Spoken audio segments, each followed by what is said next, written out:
নমস্কার দর্শক বন্ধুরা, স্বাগত জানাই আপনাদেরকে এসি নিউজ পশ্চিমবঙ্গ চ্যানেলে। আজ 15ই মে। তো চলুন আজকের মুখ্য সমাচার জানা যাক। প্রধানমন্ত্রী নরেন্দ্র মোদী ও চীনের প্রধানমন্ত্রী লি কেকিয়াং এর মধ্যে আলোচনার পর দুই দেশ 24টি দ্বিপাক্ষিক চুক্তি স্বাক্ষর করেছে, যার মোট মূল্য $10 বিলিয়ন। আজ মধ্যরাত থেকে পেট্রোলের দাম প্রতি লিটারে 3 টাকা 13 পয়সা এবং ডিজেলের দাম 2 টাকা 71 পয়সা বৃদ্ধি পাবে। Bank of Baroda national governance services limited NESL এর সঙ্গে অংশীদারিত্বে ইলেকট্রনিক ব্যাংক গ্যারান্টি চালু করেছে।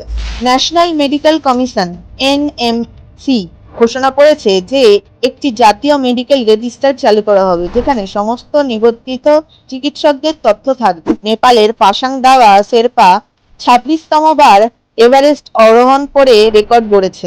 সিকিম ও পশ্চিমবঙ্গের কালিম্পং এর মধ্যে সংযোগকারী জাতীয় সড়ক NH10 রক্ষণাবেক্ষণের কারণে 19 মে পর্যন্ত বন্ধ থাকবে।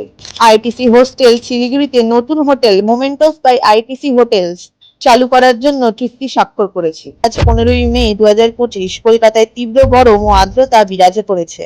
সর্বোচ্চ তাপমাত্রা 39.4 ডিগ্রি সেলসিয়াস এবং সর্বনিম্ন তাপমাত্রা 29 ডিগ্রি সেলসিয়াস। এই ছিল আজকের মুখ্য সমাচার। এরকমই নিউজ আপডেটস পাওয়ার জন্য চোখ রাখুন এসএ নিউজ পশ্চিমবঙ্গ চ্যানেলে। ধন্যবাদ।